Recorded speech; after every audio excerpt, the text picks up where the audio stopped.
장 19절부터입니다. 처녀들을 다시 모을 때에는 모르드게가 대궐문에 앉았더라. 에스더는 모르드게가 명령한 대로 그 종족과 민족을 말하지 아니하니 그가 모르드게의 명령을 양육받을 때와 같이 따름이더라. 모르드게가 대궐문에 앉았을 때에 문을 지키던 왕의 내시 빅단과 데레스 두 사람이 원한을 품고 아하수에로 왕을 암살하려는 음모를 꾸미는 것을 모르드게가 알고 왕후 에스더에게 알리니 에스더가 모르드게의 이름으로 왕에게 아뢰은지라. 조사하여 실증을 얻었으므로 두 사람을 나무에 달고 그 일을 왕 앞에서 궁중일기에 기록하니라. 그 위에 아하수에로 왕이 아각 사람 함무다다의 아들 하만의 지위를 높이 올려 함께 있는 모든 대신 위에 두니 대궐문에 있는 왕의 모든 신하들이 다 왕의 명령대로 하만에게 꿇어 절하되 모르드게는 꿇지도 아니하고 절하지도 아니하니 대궐문에 있는 왕의 신하들이 모르드게에게 이르되 너는 어찌하여 왕의 명령을 거역하느냐 하고 날마다 권하되 모르드게가 듣지 아니하고 자기는 유다인임을 알렸더니 그들이 모르드게의 일이 어찌되나 보고자 하여 하만에게 전하였더라.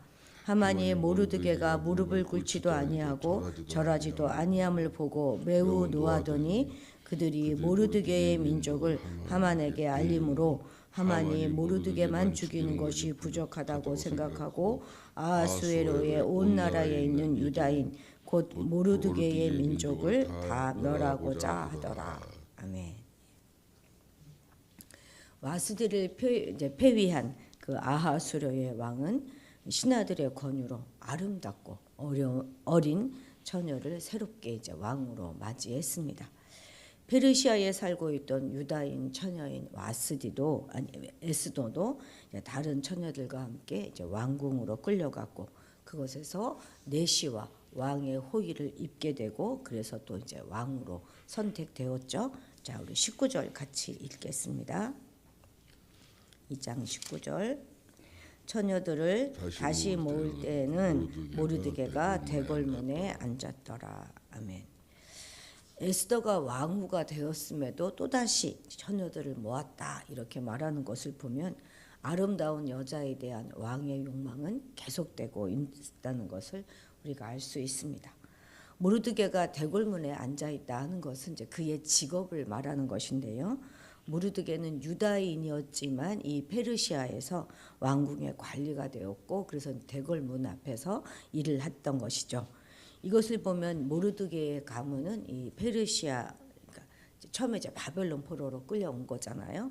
그 포로가 되어 끌려왔지만 그 포로 생활에 잘 적응하였을 뿐만 아니라 이후에 이제 페르시아가 된 후에 그 페르시아 왕국에서도 잘 뿌리를 내려가지고 잘 정착하고 있었구나 하는 것을 우리가 알 수 있습니다. 그러니까 아하수에로 그 왕의 그 시대는 1차 포로 귀환 그때하고 그 2차 포로 귀환 그 기한 그 사이거든요. 그러니까 1차 포로 기한이 이제 그 다음에 바로 이루어진 것이죠. 그러니까 고레스 칙령에 있어서 수룹 바벨을 중심으로 해서 유다인들이 1차 포로 귀환 때 거의 5만 명 가량이 이제 귀환을 했을 그때에 그 포로 귀환에 참여하지 않고 페르시아에 남아서 왕실 관리를 하고 있었던 것이죠. 사실 이때 여호와께 어느 정도 신앙심이 있고 그런 사람들은 거의 다 고국으로 돌아갔어요. 그래서 성전을 건설하고 여호와를 섬기는 그런 모든 사람들이 다 유다로 돌아갔단 말이죠. 그걸 원했던 사람들은. 그런데 이제 에스라서에서는 뭐라고 말하냐면 유다로 돌아온 이 사람들이야말로 진정으로 하나님의 백성이다 이렇게 말하고 있습니다. 이러한 역사적인 정황 속에서 과연 그냥 그 페르시아에 남아있던 유다인들도 여전히 하나님의 백성으로 인정해야 되는가, 하나님의 백성인가 하는 의문이 유다인들 사이에서는 자연스럽게 생겨났었습니다. 그러니까 지금 이 에스더서는 그런 것에 대한 대답을 해주는 그런 기능을 하고 있는 책인 것이죠. 자, 20절 같이 읽겠습니다. 에스더는 모르드게가 명령한 대로 그 종족과 민족을 말하지 아니하니 그가 모르드게의 명령을 양육받을 때와 같이 따름이더라. 아멘. 이 말씀은 이제 앞에 10절에서도 한 번 더 나온 말씀인데 다시 한번 반복되고 있습니다. 이것은 아주 중요한 것이죠. 왜냐하면 나중에 수사는 물론이고 페르시아 제국 전체에 있는 유다인들을 죽이려고 하는 하만의 음모에서 오직 에스더만 지금 드러나지 않고 있었고, 그래서 결국에는 드러나지 않은 이 에스더로 말미암아 유다인에게 구원이 오게 되기 때문이죠. 만일 이때 에스더가 경망스럽고 아주 분별력이 없어서 자기가 유다인임을 막 공공연하게 밝혔다면 하만이 유대인을 말살하려고 하는 계획에 앞서서 에스더부터 없애려고 했겠죠. 그러면 유다인을 구하는 것은 고사하고 그 자신이 가장 먼저 이제 하만의 괴계에 의해서 살해가 되었거나 아니면 폐위를 당하고 말았을 것입니다. 하지만 그녀는 모르드게의 권면을 들었고, 그래서 입과 혀를 굳게 지킴으로 해서 자기가 이제 유다인임을 결코 밝히지 않았기 때문에 자신의 안전을 도모함은 물론이거니와 나아가 모든 유다인들까지도 구할 수 있었던 것이죠. 그렇습니다. 참 그 유익하지 않은 말을 잘 분별하여서 입을 굳게 지키는 것은 정말 중요합니다. 우리도 살면서 굉장히 많이 느끼지 않습니까? 잘 안 되죠, 그죠? 근데 예수님께서도 보면 제자들에게 자신이 메시아 되신가, 하나님의 아들 되심을 말하지 말 것을 얼마나 주의시키십니까? 말 조심하고 아끼면서 혀와 입술을 조심하는 것은 꼭 누구를 속이기 위함이거나 혹은 몇몇 사람들끼리 비밀을 간직하기 위함이 아닙니다. 이는 우리가 완수해야 될 그 우리의 사명의 그런 일들을 차질 없이 잘 이렇게 해 나가기 위해서도 반드시 필요한 것이죠. 또한 그 하반절 20절 방금 읽은 20절 하반절에 보면 에스더는 왕후가 되고 난 이 전과 그 되고 난 다음에도 사람이 조금 더 변하지 않았다는 것을 우리가 알 수 있습니다. 사실 에스더는 굉장히 용기 있고 사려 깊은 그런 여인입니다. 그러나 아무리 그러하다 할지라도 모르드게의 조언에 대해서 듣지 않고 외면하거나 무시했다면 과연 그가 어떻게 유다인을 구해낼 수가 있었겠습니까?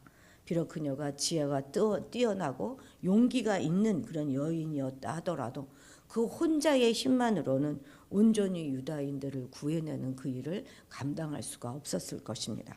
하지만 그는 비록 왕후의 위에 올라갔다 하더라도 그렇게 높은 자리에 있을 때에도 또 죽으면 죽으리라 하는 죽는 자리에 이르기까지 그 모르드게의 말에 순복하였기 때문에 결국은 자기의 자리와 생명을 보존하는 것은 물론이거니와 또 유다인도 온전히 구해낼 수 있었던 것이죠. 우리는 우리가 존귀하게 된 후에도 망하지 않고 그 영광된 자리를 굳게 지키기를 원한다면 바울의 권면을 들어야 합니다. 바울이 뭐라고 말했죠? 오직 우리가 어디까지 이르렀든 그대로 행할 것이라. 우리는 어떤 위대하고 존귀한 자리에 이르더라도 겸손함을 결코 잃으면 안 되는 것입니다. 끝까지 겸손해야 돼요. 혹시 다른 모든 것 다 잃더라도 겸손만큼은 잃지 마시기 바랍니다. 그것이 결국 우리에게 존귀와 영광을 보존할 수 있도록 도와줄 것입니다. 22절, 23절, 2장 22절, 23절 같이 읽겠습니다. 모르드게가 알고 왕후 에스더에게 알리니 에스더가 모르드게의 이름으로 왕에게 아랜지라. 조사하여 실증을 얻었으므로 두 사람을 나무에 달고 그 일을 왕 앞에서 궁중일기에 기록하니라. 아멘. 모르드게로부터 이제 영모의 첩보를 들은 왕후 에스더는 그것을 모르드게의 이름으로 왕에게 고하였어요. 사실 지금 이것은 왕에게 다시 한번 존귀와 영광과 신뢰를 얻을 수 있는 절호의 그런 기회가 될 수 있습니다. 만일 그것을 자기의 이름으로 알리기만 하면 그녀는 왕에게 정말 큰 존귀와 영광을 얻을 수 있었을 것입니다. 그런데 그녀는 그렇게 하지 않고 모르드게의 이름으로 왕에게 아뢰었어요.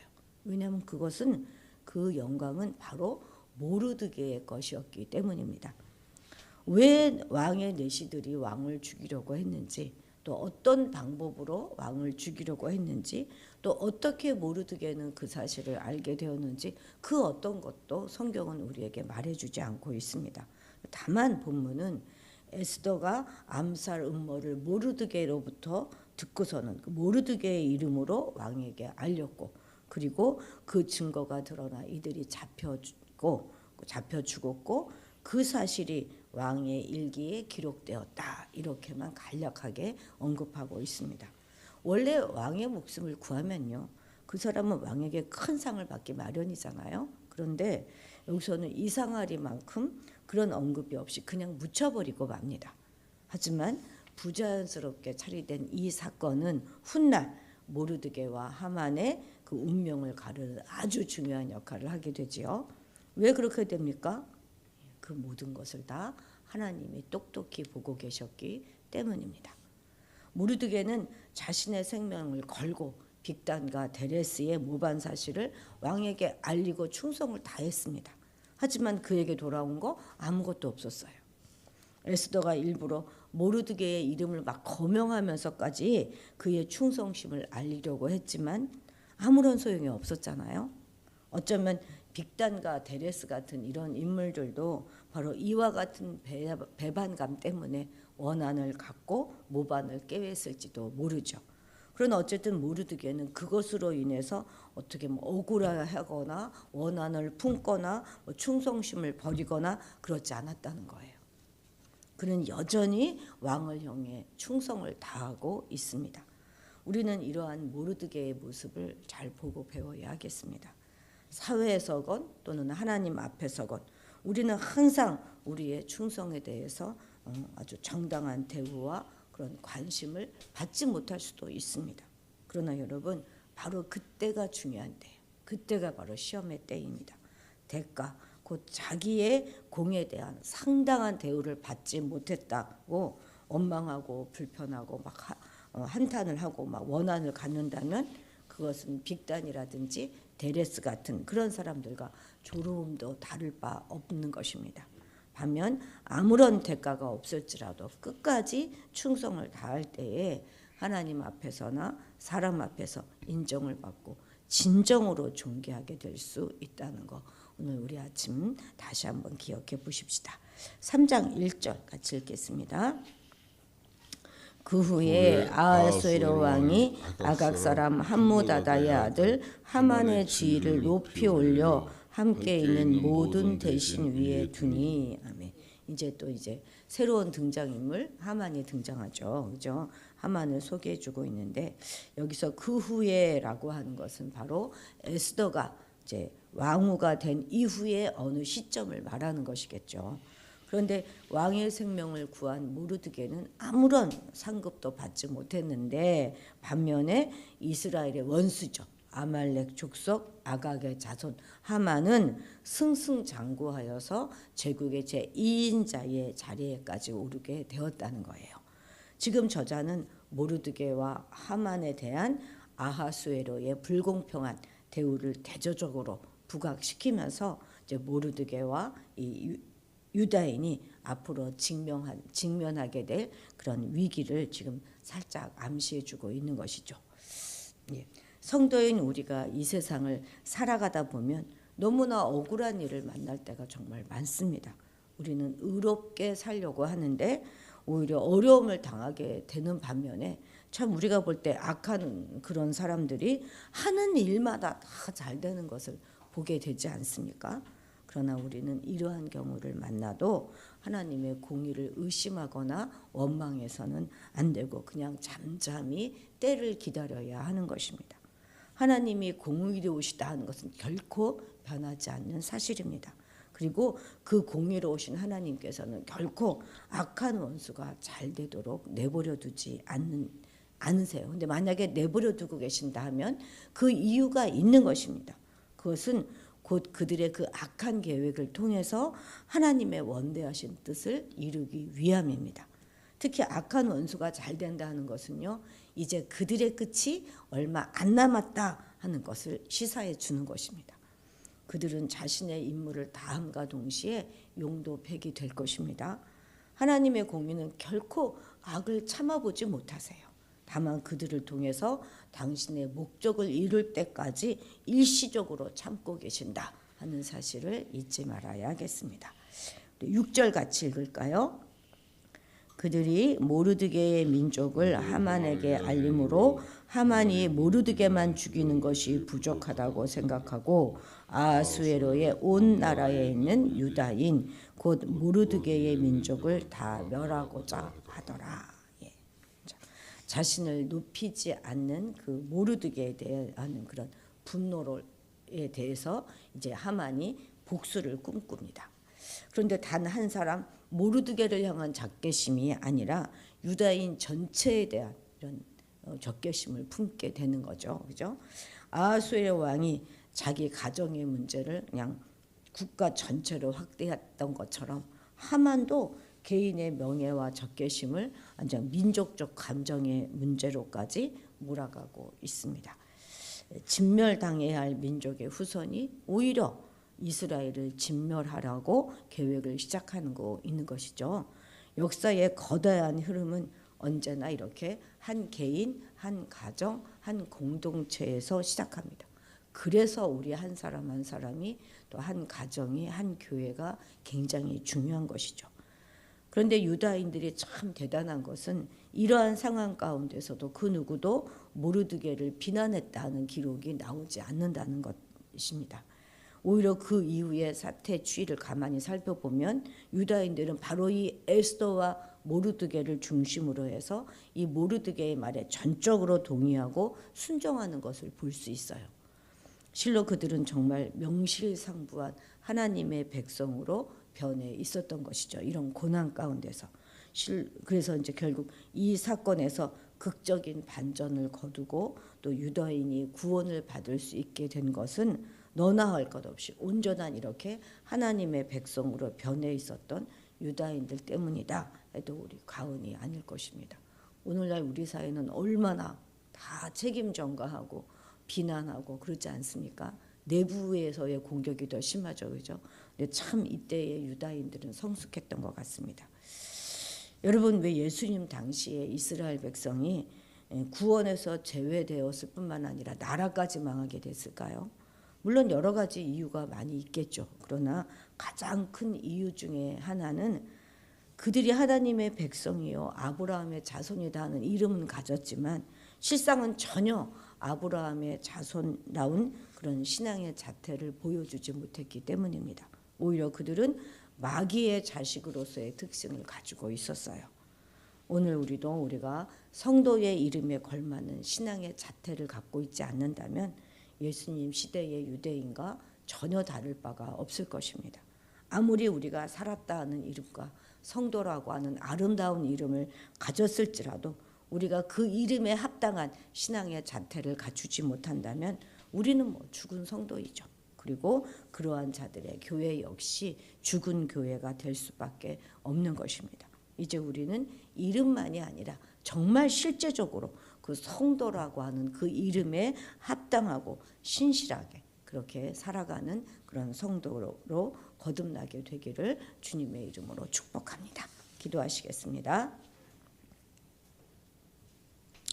하나님께서 우리를 성도 삼아 주셨는데 그 성도라고 하는 아름다운 이름에 걸맞는 신앙의 자태를 갖게 하셔서 늘 신실하고 살아있는 성도로 거듭나게 하옵소서. 악인이 흥황하고 오히려 의인이 고난받는 이 세상의 부조화 속에서도 여전히 일하시며 마침내 하나님의 섭리대로 이 세상을 이끌어 가시는 하나님의 정의와 공의를 절대적으로 믿으며 살아가게 하옵소서. 그래서 자신의 선을 인정받지 못함에도 그 충성심을 버리지 않았던 모르드게처럼 자신의 입과 입술을 지키며 끝까지 또 순종했던 지혜로운 에스더처럼 하나님 앞에 충성스러운 일꾼이 되어 살아가게 도와주옵소서. 우리 한 사람 한 사람 또 한 가정 한 교회가 얼마나 중요한가 하는 거 기억하고 작은 일부터 충성하는 우리가 되게 도와주옵소서. 감사드리며 예수님의 이름으로 기도드렸습니다. 아멘. 아멘. 오늘 우리가 북한을 이거는 화요일 것 같은데 오늘 수요일 맞죠? 예, 수요일입니다.